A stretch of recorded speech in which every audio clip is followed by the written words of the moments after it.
Assalamualaikum warahmatullahi wabarakatuh.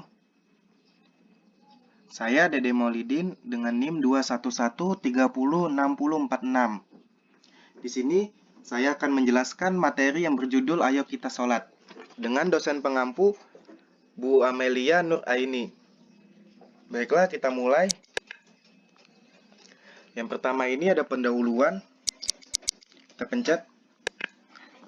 Di mana pendahuluan ini berisi sholat merupakan salah satu ibadah wajib bagi umat muslim, dan sholat merupakan sarana komunikasi antara seorang hamba dengan Tuhannya, sebagai suatu bentuk ibadah yang di dalamnya terdapat sebuah amalan, yang tersusun dari beberapa ucapan dan perbuatan, yang diawali dengan takbiratul ihram dan diakhiri dengan salam, dan dilakukan sesuai dengan syarat maupun rukun sholat yang telah ditentukan.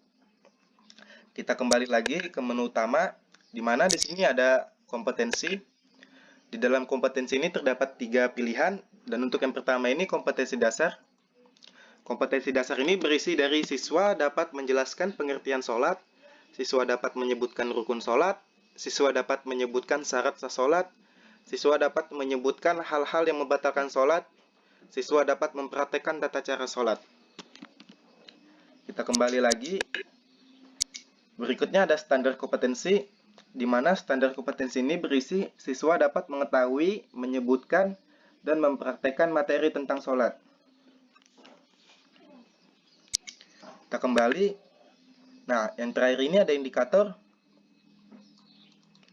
di mana indikator ini berisi 1. Pengertian sholat, 2. Rukun sholat, 3. Syarat sah sholat, 4. Hal-hal yang membatalkan sholat, 5. Tata cara sholat. Kita kembali lagi ke menu utama. Nah, untuk berikutnya ini ada materi. Nah, di dalam materi ini ada 5 subjudul materi, di mana yang materi pertama di sini terdapat pengertian sholat. Pengertian sholat. Sholat adalah tiang agama. Barang siapa yang mendirikan sholat, berarti dia mendirikan agama. Dan barang siapa yang meninggalkan sholat, berarti dia menghancurkan agama. Menurut Kamus Besar Bahasa Indonesia, sholat berarti doa kepada Allah Subhanahu wa Ta'ala. Sedangkan menurut istilah, sholat merupakan semua perkataan dan perbuatan tertentu yang dimulai dari takbir dan diakhiri dengan salam. Kita kembali lagi.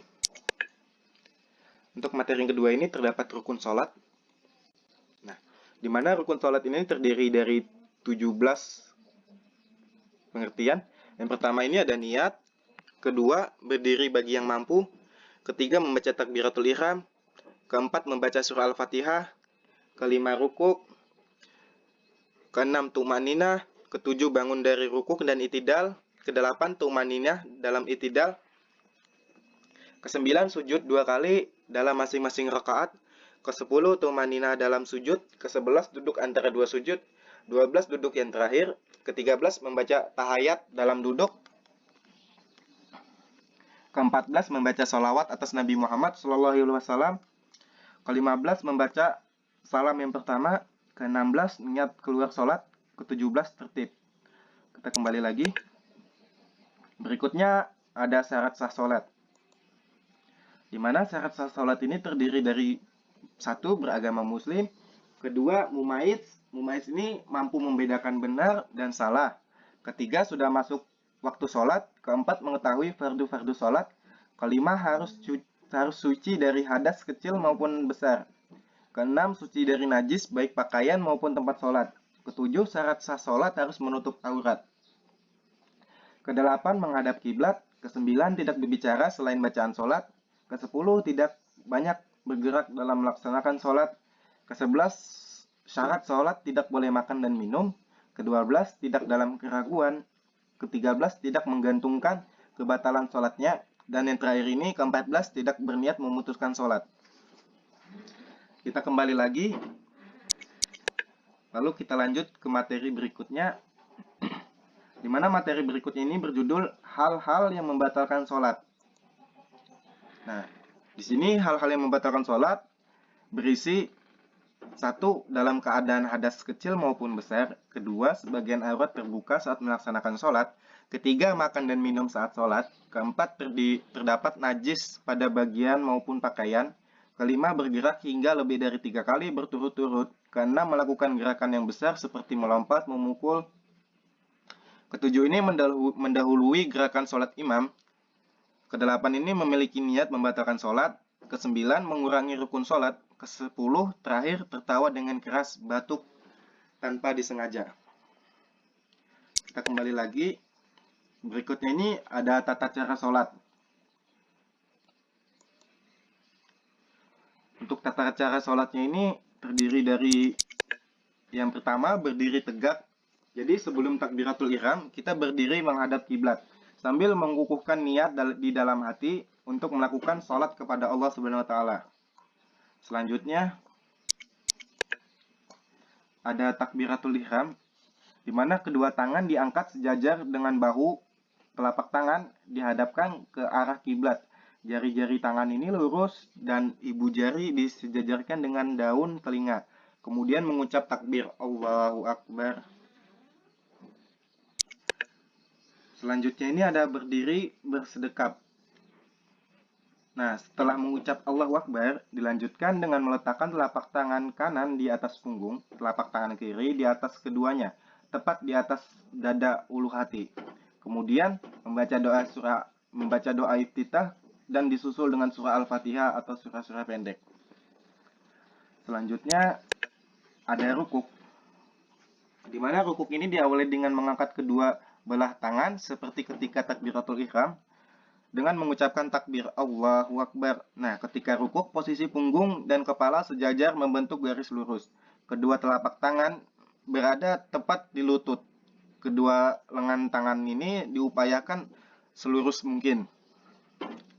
Dan untuk bacaan rukuk ini ada Subhana rabbiyal azimi wa bihamdi.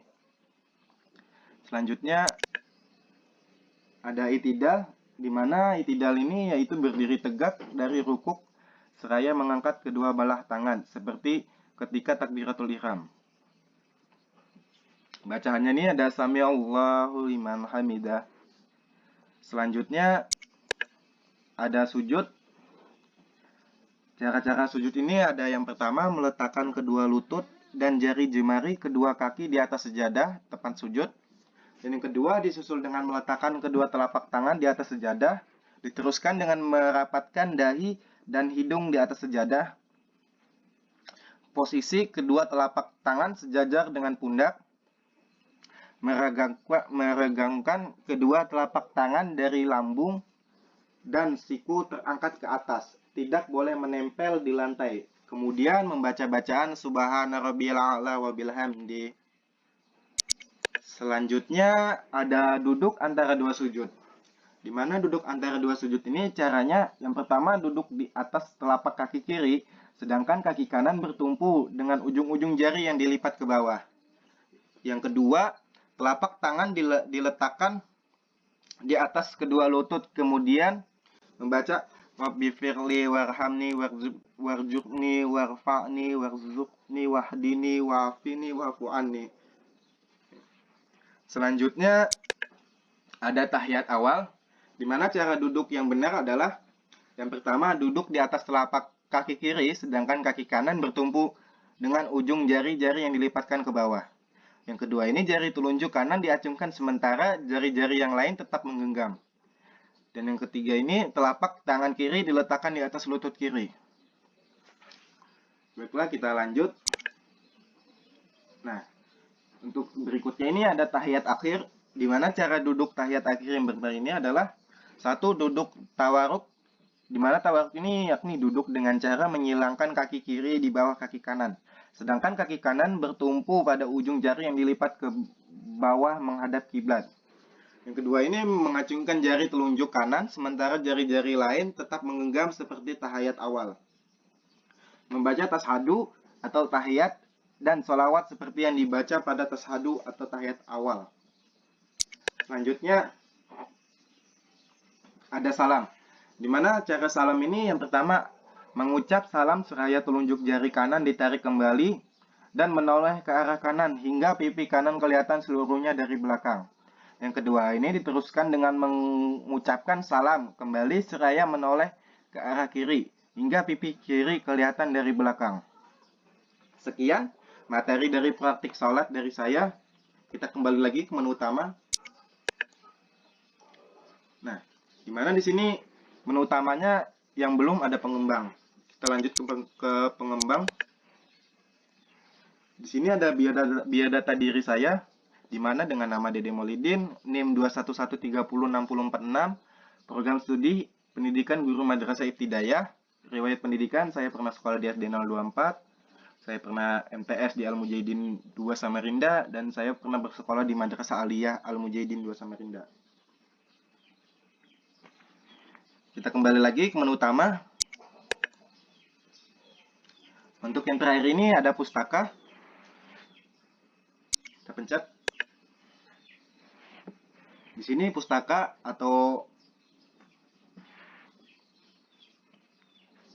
penjelasan materi yang saya ambil dari sini. Kita kembali lagi ke menu utama.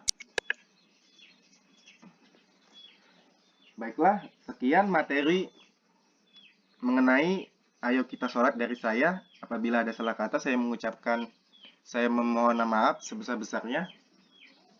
Assalamualaikum warahmatullahi wabarakatuh.